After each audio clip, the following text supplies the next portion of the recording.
Hey guys, this is Filmora Gal, here to empower your inner video creator. This is part 2 for the TikiTiki cut tutorial, so if you haven't checked out part 1, make sure to go check that out before you check out part 2. Alright, without further ado, let's proceed with this tutorial.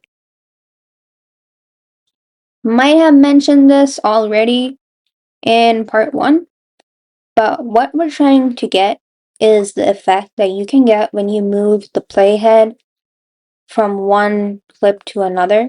Like, it's a backward effect. And that's what you can achieve by using the reverse option. So what I'm doing right now is I am splitting the videos accordingly and making sure that nothing from the previous previous frame plays in the splitted video. Because when you reverse it and it plays, it can end up showing something else and it can confuse the viewer and it can also affect your final product. To easily see which points have extra frames in it, you can zoom in to the timeline and easily cut out the unnecessary footage in every video.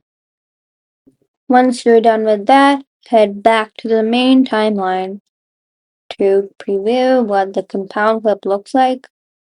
The compound clip was way too long, so I trimmed it out a bit.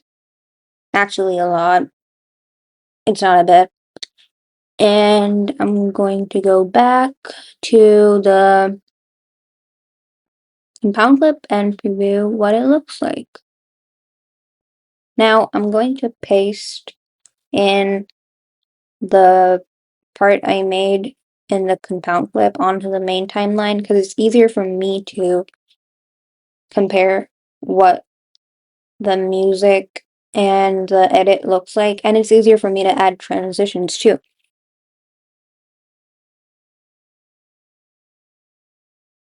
Now we're going to work on getting the pop, and to do that we will try using some transitions.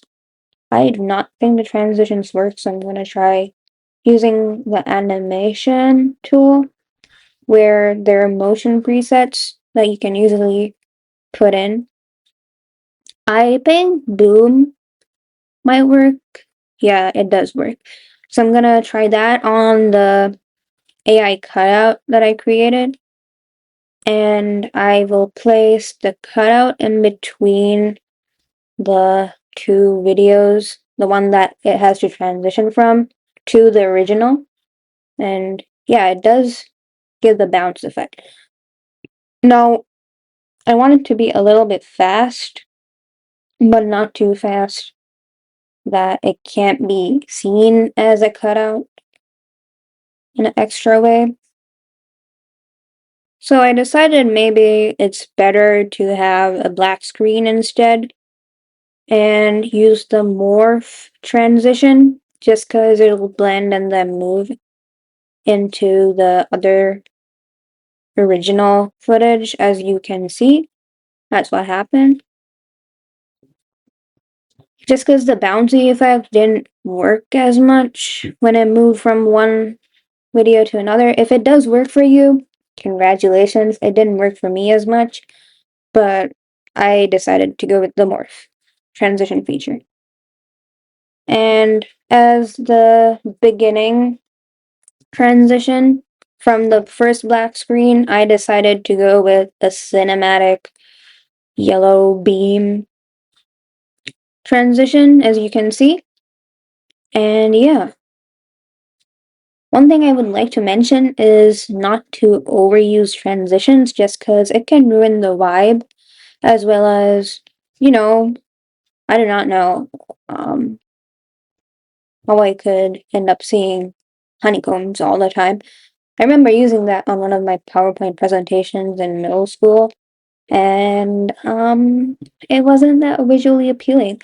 So in order to make sure that your video has the right appeal to it, make sure you do not overuse transitions. I think I mentioned this in one of my basics tutorials, but I'd like to bring that up again. As per effects, I will be adding a motion blur. The videos already do have a motion blur. If you look at Sadie, she does have some, a blur going in and out when she moves, but I'm gonna add the motion blur effect. And for the transition, I decided to go with the fast zoom in transition, but I won't have the transition in between the original footage, but the reverse, then original, reverse, then original, just because there is a transition only between the reverse, right? And yeah, make sure to render your video as you go to ensure that you have a smoother playback and a good preview. Finally, I am going to copy the perfume ad section along with the black screen and paste it back in the compound clip and paste it back on the main timeline. And once I previewed it, it wasn't so fast, so I decided to use a custom speed of 1.62 seconds. Actually, 1.62x. That's what I meant to say, not seconds. To make it a bit more faster and suitable for a TikiTiki vibe.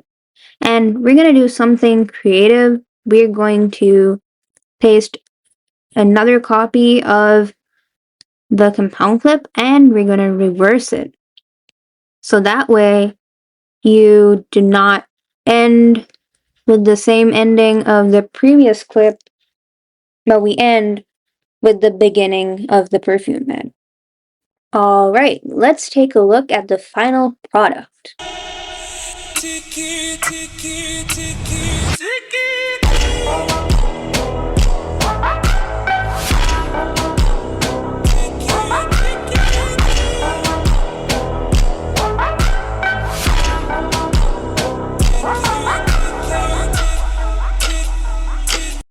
And yeah, that's it for part 2. I hope you enjoyed watching this tutorial series, and I hope you come back to my channel for more Wondershare Filmora tutorials. Bye!